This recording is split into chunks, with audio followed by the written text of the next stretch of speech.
room is married. I understand that. But there's prayers going up today. There's people who had wonderful marriages, long-term marriages, but their spouse is deceased, and they're lifting up prayers today for all of the young families here at the church. There's some in the room. You one day want to be married. You look forward to that. This is good stuff to even begin on. When you start that marriage, to have this foundation in place would be of great value to you. Just something funny here for a moment, but let me talk to the husbands for just a moment. First words when you come home are very important. First words are very important. There's 3 categories of words when you walk in the door. There's dangerous words, there's safer words, and then there's the safest words, all right? So it's like this. Dangerous words, what's for dinner? Safer words, can I help you with dinner?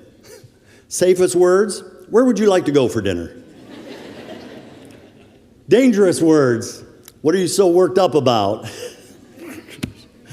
Safer words, could we be overreacting? The safest words, here's my paycheck. One more. Dangerous words, what did you do all day? Safer words, I hope you didn't overdo it today. Safest words, I've always loved you in that robe. Husbands, I'm here to help today, all right? We're in a short series titled Marriage Math, 1 + 1 = 1. This is God's ultimate dream. We're going all the way back to what God intended. Marriage is under attack today. A lot of people don't want to believe in it, or they're trying to redesign it or give it a new definition. Originally, God intended for one man and one woman, and then 1 + 1 would bring about a oneness in our life. And it's what often Satan tries to steal from us, the oneness, this unity that we want in our marriages. And so God gives a couple pieces of advice, and he certainly gives some commands, and we're going to visit 2 of those commands today. Here's my biggest question for you. Did God know what he was talking about? We're going to unpack 2 commandments today. I call them the Texas two-step, because when they both work together, when the man does what God has asked him to do and the wife does what she's been asked to do by God, there's this beautiful unity, this oneness that can come about through that. Satan hates that, by the way. He's going to attack that and go after that. But it begs the question, when you're looking at these 2 commands, did God know what he was talking about? And if you conclude every time you open up the Bible, God knows what he's saying here, then it readjusts your mind to what he's trying to communicate.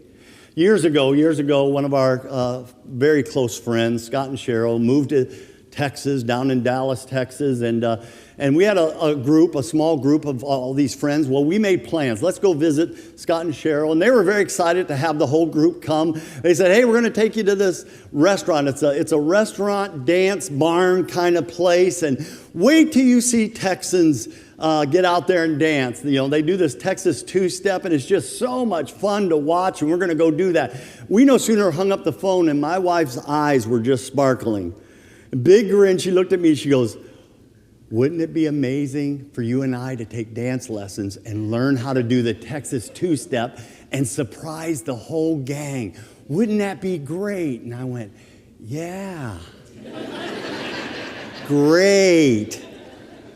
And before I knew it, man, we were in lesson. We had private lessons with this elderly, smoky, Picture Granny from the Beverly Hillbillies in black dance hose, okay? And she was going to teach us how to Texas two-step. And so every week, this was a standard date. We snuck away. We took these dance lessons. And, you know, I'm not boasting. I got pretty good at it.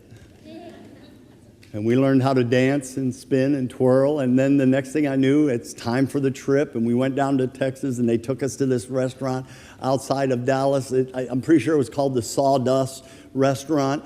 And sure enough, it was all this dancing and dinner and everything. And our friends were like, look at him. Isn't that incredible? Isn't that amazing? You know, and stuff. And I'm like, well, that doesn't look that hard. I said, Bonnie, we can probably figure this out, can't we? And oh my gosh, everybody just laughed and, you know, oh yeah, sure, that looks easy, you know. And I said, come on, let's try it. We went out on a dance floor. Now I'm going to tell you, all of the girlfriends in our group, the ladies, they were hoping I could pull it off. My buddies, they wanted me to die, is what they were rooting against me. Please don't let him get this down. And we went out and we started dancing and we got right into the flow and perfect unity. And I did my step, she did her step, and it looked great. And the girls applauded and the guys gave me bad stares. Anyway, we were doing the Texas two-step. God has a two-step in his word. There's a commandment given to the husband and a commandment given to the wife. They're not the same commandment. It's found in Ephesians chapter 5, verse 33. Here it is. Each one of you must love his wife as he loves himself, and the wife must respect her husband. Husband, love your wife. Wife, respect your husband. Does God know what he's talking about? Well, let's unpack this a little bit. Let's start with the husband. Husband, love your wife. Here it is. By the way, I've done so many weddings in this room. As I look out, I see so many of it. And you heard this material. It's my favorite marriage material, love and respect. It's one of my favorite passages. I teach it in premarital counseling. I teach it anytime you come and visit me and your marriage needs to be put back on track. And I do it in the wedding ceremony. So some of you have heard this, but it's worth hearing again. Husbands, love your wife. Psychologists and psychiatrists all over the world have summed up what the woman's number one need is in a marriage, and guess what they've discovered? It's the need to feel that her husband loves her. Number one need. And to the men in the room, love is like oxygen to her. And if at any point she doesn't feel you love her, or she feels that you're losing your love for her, it's like standing on her oxygen hose. She can't catch her breath. And it's just so awesome that God a long time ago gave us husbands this command. Gentlemen, if you hear nothing else today, I need you to hear this next statement. I need you to treat your wife the way you want some young man to treat your daughter one day. And she needs to feel loved. And how does she interpret love? I'm just going to tell you right out. Tenderness.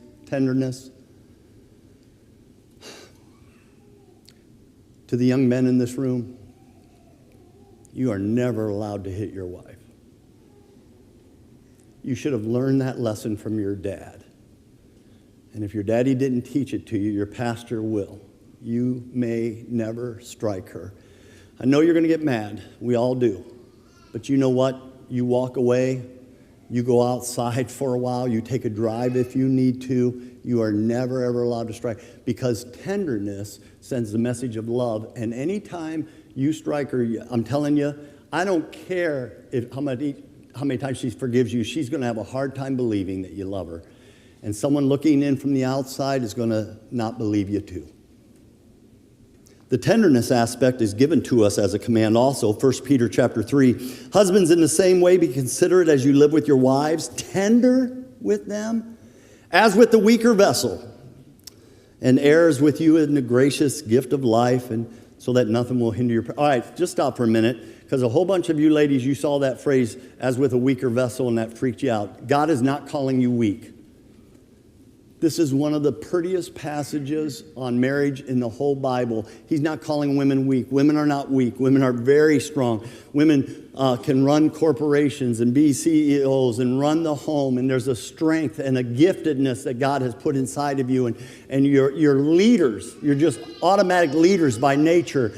And the whole motherhood thing is just such a picture of strength. This is not what God is calling you weak. He's telling us men, treat her like the weaker vessel. Now, we got to go back in time 2,000 years ago when this was written. And guess what we learned through archaeology?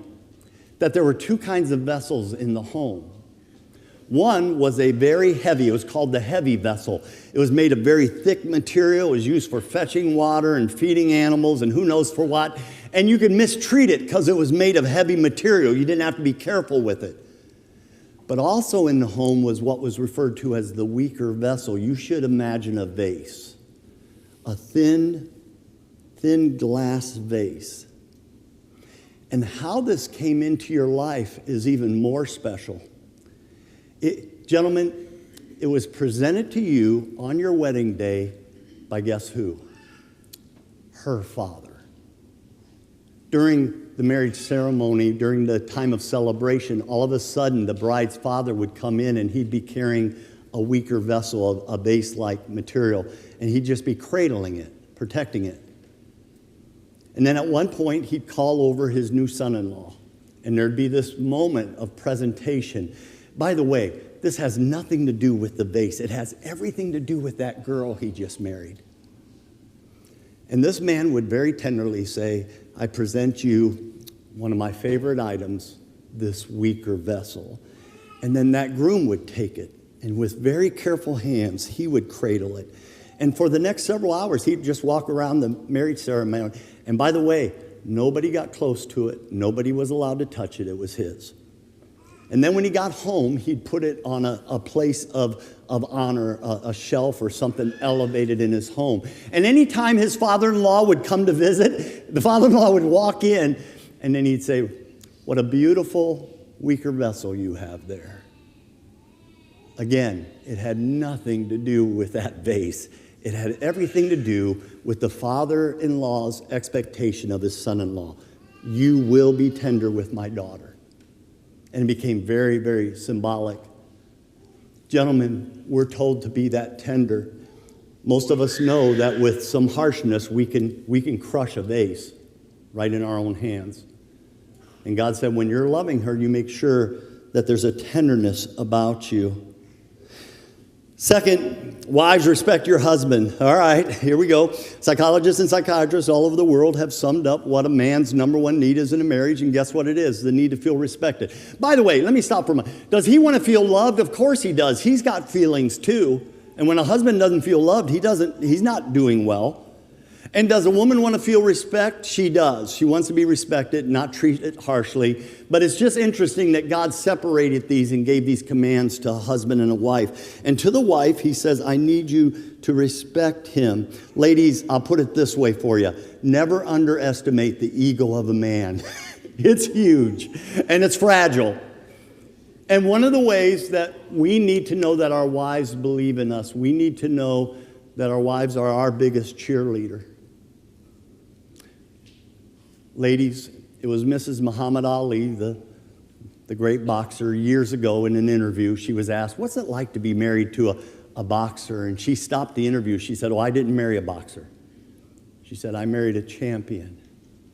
And ladies, every man wants to be a champion in his wife's eyes.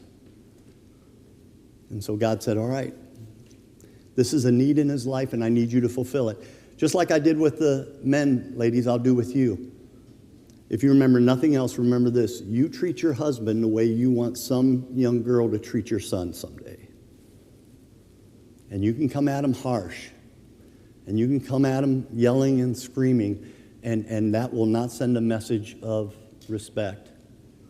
Gentleness is God's plan for you to him. 1 Peter chapter 3.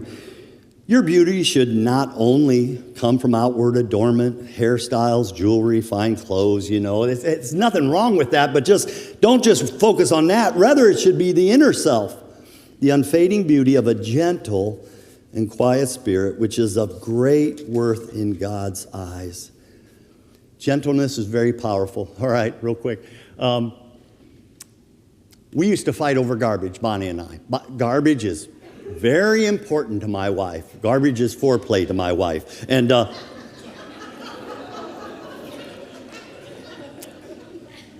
that was not in my notes. And you're the only one who will hear that today. Just garbage is really important. And we'd fight over garbage because somehow a guy can walk past a full garbage can and not see it. And in her mind, any man who loves his wife would not ask her to touch something so gross and dirty. She's taking care of children and stuff. And so that was my job. Garbage was my job, and I failed at it a lot. And then all these fights and stuff. And we went to a seminar on love and respect, and she was shown this passage about gentleness, and I could tell a light bulb went off. I'm like, what are you thinking? She goes, I just need time to process this. And I wondered about it, and so a week later we were at home and full trash can, and I ignored it. And I was sitting there in the family room watching TV in my lazy boy, and all of a sudden she came down and she just stood beside my chair. I'm looking at her and, what? And then she did the most amazing thing. She reached down, she muted the TV, and don't get offended, but she climbed right into my lap. And then she did the most powerful thing. Ladies, I should ask the husbands to leave the room for a moment. I can teach you how to control him for the rest of his life, all right? What she did was, she just put her hands on my cheeks. She just very gently put her hands on my cheeks. She was smiling. I said, what? She said, honey, would you take out the trash for me? It was so powerful. If she'd have said, honey, would you kill the neighbor? I'd have killed the neighbor, all right? It was that overwhelming. And so my children and our friends and people here at the church before have seen it. When I'm in a crowd, man, my attention is everywhere, and she's trying to talk. And all of a sudden, those cheeks will still to this day come up on my face. And when she does, it draws all my attention in. And she can ask for anything, and she almost always gets it. It's just so powerful. Ladies, coming at your husband with harsh, angry words, and if you do that day after day after, you're going to destroy your marriage. Gentlemen, if you don't find and discover the role of tenderness in your marriage again, you're going to destroy your marriage. God knew what he was talking about when he brought these two principles together. So Dr. Emerson Eggerichs, he's one of my favorite authors. He's the one who wrote the book on love and respect. We've been to his seminar, by the way. We know Dr. Eggerichs, phenomenal man. And it's inside his book that I've grown to love this teaching on love and respect. Well, he talks about a crazy cycle. Let me show you what a crazy cycle is. Without love, she's going to react without respect. And without respect, he's going to react without love. And this is a crazy cycle. And there's not a marriage in the room, including mine, who hasn't been thrown into crazy cycles at time. It happens to all of us. We're out to a nice dinner. It's date night. It was special. The conversation was sweet and smooth. We're driving home, and we're 1 mile away from the house. And she asked, by the way, did you pay that bill you told me you'd pay? Oh, no, I forgot to do that. Did you really ask me to pay that? Yes, I've asked you. You never listen. And, within 1 mile from the door, we're in a crazy cycle, and it's just, what just happened? Because Satan throws us into crazy cycles. And what God intended, all right, was what's called energizing cycle. That energizing cycle is his love motivates her respect, and her respect motivates his love. And it's not hard to break free from a crazy cycle, by the way. All you have to do is go back to those statements of love and respect. Listen, whoa, slow down, honey, slow down. We're in a crazy cycle. This isn't what I want for our evening. Obviously, something I said came across a little unloving. Let me pull that back. I love you so much. I've loved you from the first date. I'm not going anywhere. Or for the wife to say, whoa, slow down. Something I said came across as disrespectful. I love the way you take care of our family. I love the work you do. I love how serious you take whatever it is, some words of admiration and respect, and it pulls it all right out of that crazy cycle, and it starts energizing your marriage again. This is what God intended. I know a couple that studied this closely, and after the conference, he was bold. He asked her, what can I do to show my love? She said, well, we got all these small kids, and it'd be nice if you helped out a little more around the house. And he said, all right, I'll do that. And then she was bold. She says, what can I do to show my respect? And he said, you know what? He said, your words lately, whew. He said, I wish you'd talk to me again like you did when we were first married. She's like, all right. So they went home from the conference. A few days later, he showed up, got home from work early, and nobody was at home. He walked in the back door. There was a sink full of dishes, and he said, well, she said this would show my... So he rolled up his sleeves. He started doing dishes. She came in just behind him, and she was shocked. Oh my gosh, he's doing this. Oh, he's doing it. And then she remembered what she committed to. So she came up behind him. She wrapped her arms around him. She went up on her tiptoes and she whispered in his ear, "Do you know how sexy you are when you do dishes?" That man is still doing dishes to this day. I know because I am that man, all right? Love and respect, love and respect. I got to tell you this. By the way, the last couple from the last service went out, and he said, my wife heard two things today. I should be doing dishes, and we're taking dance lessons. That's what I'm like, I am so sorry. That's all she heard. Love and respect. This is how Ron and Bonnie are growing to imitate Jesus. It's the marriage pyramid I showed you last week, the marriage pyramid, where he's growing toward Jesus, she's growing toward Jesus. And when you have two people who are growing and trying to imitate Jesus in their life, they naturally grow closer together. And God wouldn't have asked you to do something you're not capable of doing. You can do this. Gentlemen, she needs you to love her. Wives, he really needs to know you believe in him. This is God, how he pulls us together. Love and respect. It's a beautiful thing. Don't be intimidated by marriage advice from God. When it's unpacked right, it's beautiful. I'll close with a quote from that great theologian of old, Rocky Balboa. He was asked, "What do you see in Adrian?" And he said,